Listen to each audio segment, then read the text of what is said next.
Hello friends, welcome to today's horror story. So let's begin today's tale without any delay. Neha always lived alone, far from the noise of the city, in an old quiet bungalow. She was a writer and loved solitude, especially at night, when the soft moonlight would spill through the window and spread across her writing desk.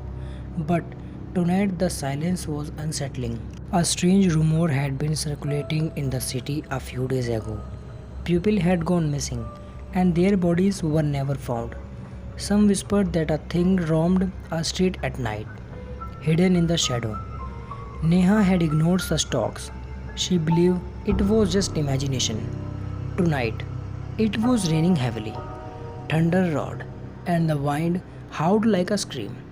Neha sat at her old typewriter, tried to begin a new story, but words just would not come to her. Then she heard a sound, a faint scratching noise, like nails dragging across wood. It came from her window. Neha thought maybe a tree branching was brushing against it in the wind. She got up and looked outside, but it was too dark to see anything. Only the black shadow of the tree were visible. She closed the curtain and sat back to her desk. But the sound did not stop. It grew louder, more deliberate, like someone was scratching the window on purpose. Neha's heart began to race. Maybe it was an animal, a cat or dog. She stood up and walked to the door. She opened it and looked outside. The porch was empty, only the sound of rain and wind. She let cut a deep breath and was back in, locking the door behind her. Just as she sat down again, the sound returned, closer this time, as if someone was standing just outside her window.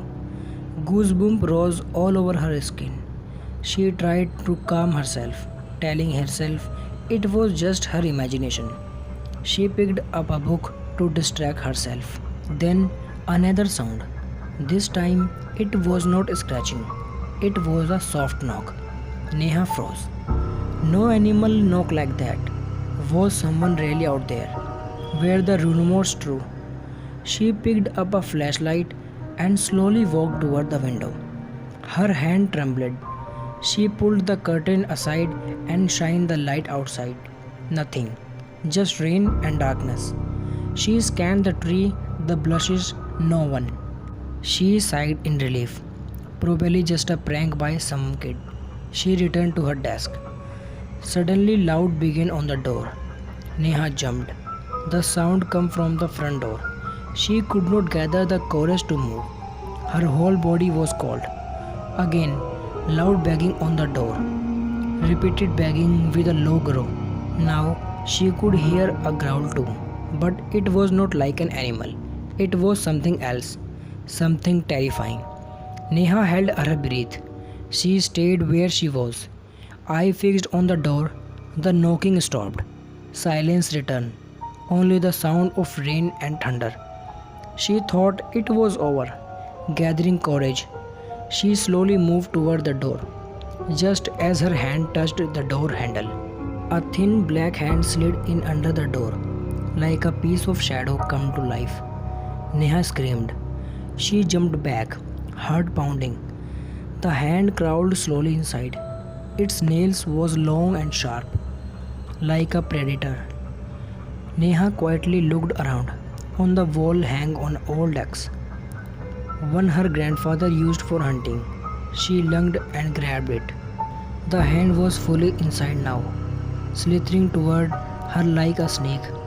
With all her strength, Neha struck it with the axe. The hand returned. Thin dark blood oozed out from under the door.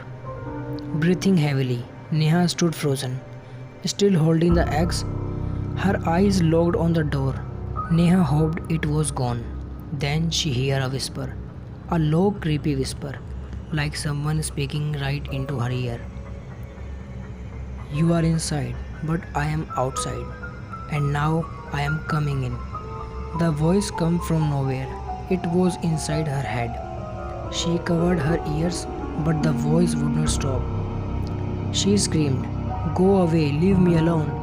But the voice just laughed, a horrible, chilling laugh. Neha knew the end was near. She ran toward a small window on the back wall that opened on the forest. She thought she could escape through it. As she opened it, a horrifying face appeared. It was not human. Its eyes were a pitch black, like deep holes. Its skin was torn. Its teeth very sharp, like razor sharp. Neha screamed with all her might. She fell backward, dropping the axe from her hands. That thing began climbing in, its body twisting. It crept toward Neha. She could not move. Her fear has paralyzed her. The creature leaned over her. Neha closed her eyes, and then it entered her. Since that night, Neha has been missing. People says it took her to his world. If you like this story, don't forget to like, subscribe, and hit the bell icon for more.